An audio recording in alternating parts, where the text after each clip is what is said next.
sister-brother writing team. How interesting is that? And Sulie Myrie is an actress in the DMV area, while Mike Myrie is a graphic designer with his own business. And today they're here to tell us about their new project. So Mike, how do you tell your story? Well, many moons ago, I was reflecting on my high school experience and how I moved into a location where I didn't think that I fit in, but years later I realized that I sort of did. It was a predominantly white area, and I was one of very few black people coming from a neighborhood that was very diverse. It was bits of racism that you dealt with, a lot of in-house racism that was very confusing when I had episodes with black kids at the school. I thought it made for a good story. I learned the dynamics of racism. It developed me for the world, which I didn't really expect. And so I decided to just put it all on paper. And throughout the years, my sister was this aspiring actress, and I knew she had the insights, and she had such a personality that would be able to help me tell my story. Awesome. So where are you guys from? Well, we're Panamanian. Mike is actually Panamanian born. I was born in DC. I'm the baby. So it's funny too, because my brother's name is Michael. My sister's name is Sharon. They're both born in Panama. I was born here in the States, and they decided to name me Sulie Angelica Myrie. They decided, okay, it's time to go back to the roots. But I guess your names were foreign. you were exotic names in Panama. Well, the mission was to be become extremely Americanized right at the womb. So, you know, they always knew, I guess, that they wanted to come over from Panama to the United States. Not they, Mom. Oh, my mother. and so, you know, they wanted us to have very Americanized names, and it was kind of confusing growing up, but because I come from a Latino country, but I'm obviously black, and I later learned in life that my middle name, which is Kurt, is actually a German middle name. So wow. A young lady asked me, how are you from Panama, black, and have a German middle name? So, interesting, because like it's a melting pot. Yeah, I'm just a mutt. So. Interesting. So I understand that, you know, coming up you experienced all these things and you wanted to tell your story, but how did you start storytelling and writing? Like, where did you start? Well, it was one weekend, and I was in a relationship, and I didn't feel like talking to my girlfriend that day, and I sat in front of a computer and I just started writing about my friend Adam, who was my neighbor, and he was a Jewish kid that basically taught me all the ins and outs of stereotypes, and I thought that it was very funny. He was Jewish, but not a practicing Jew, and he... See, that in and of itself was new. When you grow up, especially I guess in the 80s, it was just white people. We did not categorize white people into different types. So then when you're in an environment where it's mostly white people, you see how they themselves differentiate and categorize each other. And so we're like, well, who knew? It's the same with black communities as well. Well, of course, it's like we're used to how black people do it with each other, but we didn't realize that this was something that happened in other races. So it was an interesting take to kind of navigate through all those differences. And I know you probably experienced this. I mean, initially you see the breakdown when it comes to religion, but then when I heard the term poor white trash, I was taken aback, because that was about the ugliest insult that you can give someone, other than the N-word. And so if you're going to use a term like that, it was amazing. You didn't see white people use that amongst each other, like slur each other. Yeah. And so we just didn't know that this happened. I found it to be extremely hilarious. And my friend Adam, I thought that he was a complete comedian. He thought that I was picking on him all the time. But he was influenced by my hip-hop approach. And so he went out and bought himself like a black on white Adidas suit, Adidas sneakers, emulating Beastie Boys, Run DMC. So he got the haircut. And Wow. yeah, he went for it. So what was it like pretty much growing up in the DC area per se?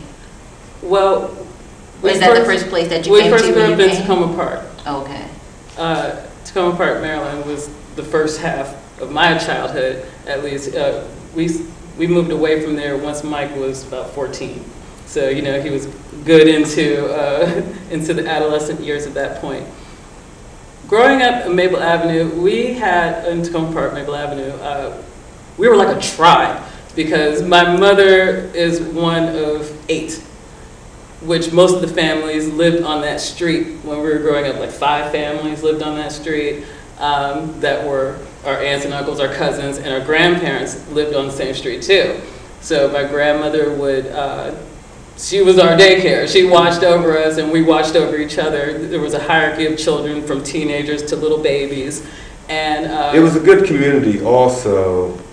There were a lot of resources for kids to recreation, to go to sports. Yeah, so dance. you had some troublemakers and, you know, some bad elements of the neighborhood, but for the most part, it was a very good and diverse community where you had whites, blacks, a lot of Latinos, and Asians. And so even though we recognize the difference with race, it wasn't anything that anyone took advantage to insult. Like we had a couple Johnnies, one black Johnny, one white Johnny, and there was white Phil and black Phil, all right, and so when it came to, you know, identifying people when it came to race, it was just purely nicknames, and so like.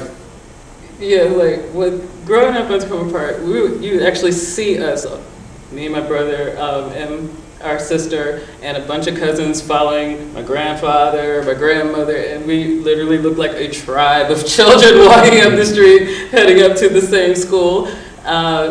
It's funny too, because in the black community, there's, you know, you have that aspect called pseudo-kin, where, you know, people say, oh, that's my play brother, oh, that's my play cousin, right, to just kind of brother from another differentiate like a close relationship.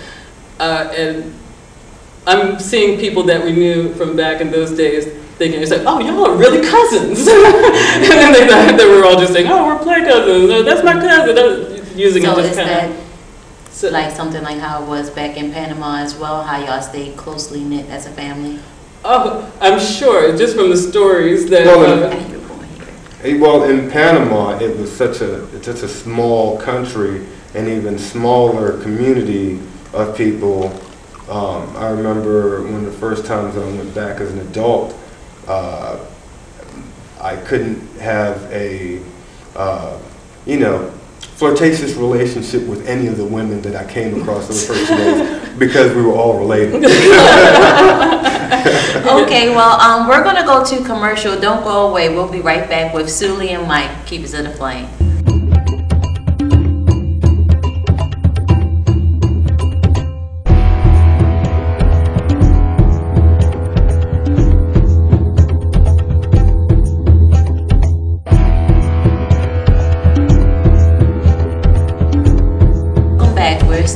Mike and Sulie, and we wanted to know, so what inspired this screenplay? Okay, well, as Mike said before, he just started to write down just different misadventures he was having, during his high school years. And so he presented me, of course I wanted to see it because I knew like some of the stories that were going to be included or at least be inspired into the piece. So, and it was gold. I was just like, now we just have to hone it. We had to merge some characters, you know, flesh out some characters. And then what I did was start to incorporate more of our family experience into the story to add on to his high school hijinks. Can you share with us? And then we started building it together. About the details of the story? One person that really inspired me was my neighbor Adam, who, as we got older, he didn't do too well socially, and I can reflect on while we were in high school he attempted to commit suicide, and it wasn't anything that I was able to ask questions about, but then when I went back and thought about how he was trying to fit in that neighborhood, he really had a tough time with it. He was picked on, and here I am. I thought about the first 2 years that I went to the school, all I wanted to do was transfer out because I couldn't stand the place. But I had a good time and a pretty decent experience in high school, and I wish I'd have taken advantage of that. So when it came to telling the story, I got involved with family issues and what would cause someone like Adam to want to commit suicide. And myself, how my dad, he was a military drill sergeant. It was just a big Frank. of a father, but he was a fantastic dad. And so the focus became on the dynamics of the families that lived in that neighborhood. You had the Jewish family, the Afro-Latino Caribbean family, and you had your Waspy family. The Waspy family. And you have the biracial Asian Anglo family. So this becomes Mike's, like, and the main character is named Mike. And he goes from we start off the story where he's in Tacoma Park and he's having this reverie about some ghetto ball game that was played. It's called Booties Up. And it's kind of like a game of tag, but once you've been tagged a certain amount of times, then you go booties up on the wall and everybody gets to throw a ball at your Yeah. Wow. So, and then he's ripped out of this reverie because it's time to move. He has to get in the car. We are moving right now. So you get to see like what he's leaving and like the beginning of the story starts off with just a car ride going from the city out to the burbs. It's more than the burbs. It's a rural town. It's cows and cornfields, and it's like 20 miles away. It's a whole different universe. The neighborhood is called the Plantations. And there's really a neighborhood called the Plantations, close to where we moved up to. But it's just like all these kind of things that are kind of, we set it in the 1980s first and foremost, because it's a time where it's a weird time where it's post-civil rights movement but pre-internet. So it's that weird space of time where there's this multi-ethnic middle class that's kind of rising up, and no one really shows that. Well, they show it, but they show it in a way that's either sometimes overly sentimental, or it's like really just kind of like is like we shall overcome, and those are good stories. I'm not going to take away from those stories either. They're good and they have their place, but we come off with a more unsentimental comedy. Well, it's a where lot we of humor. exposed all the kind of stereotypes and we just kind of throw them all out there. It's a humorous approach at the issue of race, because I think that our entertainment is too PC, or if from a black perspective, it's a little when the subject is on the nature of white people, it's grossly exaggerated and doesn't really hit the mark like the first time that I went cow tipping, okay, and I've got some new white-on-white shell-toe Adidases, and my friends want to go cow tipping. Rained all that night. There was no way that I was going into a cow pasture with fresh white and white. Wasn't going to happen. You know, and of course they went on. I stayed at the vehicle, and I stayed with the vehicle like one of Which Way Is Up, the Richard Pryor movie, where he's out in the woods and I'm by myself, and I'm like, any minute there's going to be KKK showing up. Exactly. So, but it's that. You know, All in the Family, Jefferson. Yeah, that kind of generation class mixed with the race clash as well. Where they just made fun of bigotry and stereotypes, and from just a black perspective, but a foreign black American family in the United States. Mm-hmm. Yeah, because usually that story is told black and white, and so like how we have the aspect of, you know, Latino, African American, well, and I can't even use that term African American because we're not American, so I usually just say black. So black and Latino, and then it's just like, oh well, you know, you're not black, and white people would say that, and black people would say that. So we have that aspect peppered throughout. We have yeah, the good N-word thing always got me. You know, well, you're a cool black guy. Yeah, you're not like the others. You know, that kind of aspect of coming in, and then just kind of dispelling whatever preconceived notions that the main character Mike has walking in, just about white people, and just understand. Yes, the KKK are going to jump out and get you at every turn, because this is a legitimate fear that he has when he's hanging out with his friends. Well, and they're kind of like laughing and clowning him. There are some stereotypes that, you know, are very true, like the Anglo family that lived across the street from me. Sometimes I would knock on the door and they'd be eating dinner, and so they would always invite me, nicest people that you could ever sit and talk with, but when they served me my meal, it was potatoes, chicken, and a big tall glass of milk. I was used to Kool-Aid. Yeah, and it was like I wasn't sure how I was going to take this down, and didn't want to be insulting.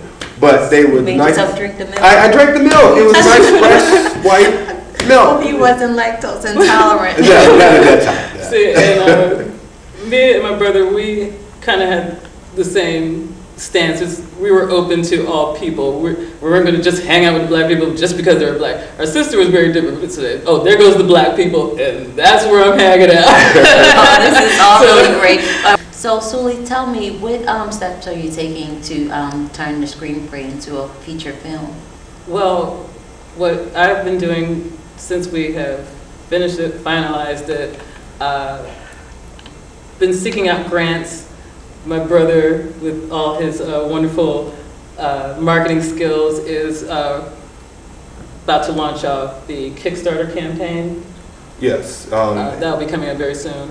Well, finishing the tail end of developing the website, there's going to be an animated promo video that we're putting together that basically tells the story of the screenplay that we're putting together. Something that we want to see on big screen, and I think that it's a great opportunity to shine the light on that issue of race and diversity. So interesting, animated. Yes, well, that'll be the Kickstarter project. So I'm pretty good at designing stuff. So yes, it's very good, very talented, and so we just have our Facebook page. It is open to the public to come view what we have to, and we're ready to invite people to join the page, and then they can see any announcements. Okay. Or a great time to share. Yeah, so it's A Box of Crackers, the movie, on Facebook. You can look us up. We just launched the page, and we plan to open the floor to the public to submit their contributions as far as 80s material. Throwback Thursday is that on Facebook. We all know about Throwback Thursdays, where everybody kind of pictures of themselves in the past. So since this movie is set in the 1980s, we want everybody to send their best Owens Mills, any images, any pictures that just screams out 1980s. And if it screams out Maryland, D.C. area, even better, because that's what this movie's about. It's 80s, it's D.C. area, Maryland. Awesome. I'd like for people to get the idea that the movie is called A Box of Crackers, and I thought that it was a humorous approach to talk about living among white people at the time, and the idea is not to offend anybody, but to offend everybody, and offend everybody and cancel it all out. Yeah, and show the dynamics with when it comes to a mixed group of mixed families, and also open it up to discussion, like our Facebook page, open it up for discussion of race in a more toned down manner, because if you go to a lot of these websites, and anytime that there's an issue of race, people get so serious and very... And it's a lot of insults that fly by, and there's a great big undercurrent of racism that still exists. And the purpose of this movie is to draw it out further than what it's been done in the past. With the shows of the past that poked fun of it, it made everybody more comfortable about race. But now race is now going to its corner, and politics is the front. And so these are barriers that constantly develop throughout years, and in order to eradicate racism in our country, in this world, we have to constantly call it out. See, and yeah, with the internet, people are very savvy about other races now, more so than back when we were growing up in the 80s. So you know, that's why people kind of don't want to talk about it. They think we're post-racism, we're past it. Absolutely. When, of course, we know that this is not true. And we kind of took the name A Box of Crackers. Well, there was always a saying that I remember: when you're like the only black person in a situation, I feel like a raisin in a box of cornflakes.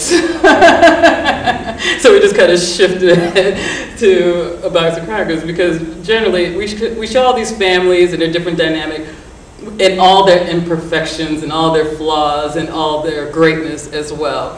I don't think we take any one person or one race or one side and we're just like, okay, these are the good guys and these are the bad guys. It's like everybody is wonderfully three-dimensional and complex and crazy. They're crackers. So is there any other storytelling or screenplays under development? Well, we have so much material just from Box of Crackers that we have shelved to the side that we could easily develop it into a series. Well, there are different shorts that we're working on. And may presenter in the campaign of fundraising. Yeah, exactly. And so, me being a new dad, I've realized that there's so many stories that I can twist and turn. touch at this moment. So it's life is all about having time to do anything. But there is we've been in discussions with relatives of ours that are very much experts on the history of Panama, the building of the canal. So I think a story like that would be one of our next projects that we're actually putting together. We're still deciding if we're going documentary style or like feature film as far as the story. But I think we're leaning on documentary style, because I like that the anecdotes. We have so many older relatives, and they just have just a treasure trove of stories and stories and stories that will just see the migration from the islands, Barbados, Jamaica, to come to the canal, to work on the canal. That's what brought them over there. And then living in this canal zone, me returning to this place that I've always learned about but never actually seen. It's like I get Panama when I'm in family reunions. It's just like, okay, well, this is the Panamanian, so I even fall into my Panamanian accent.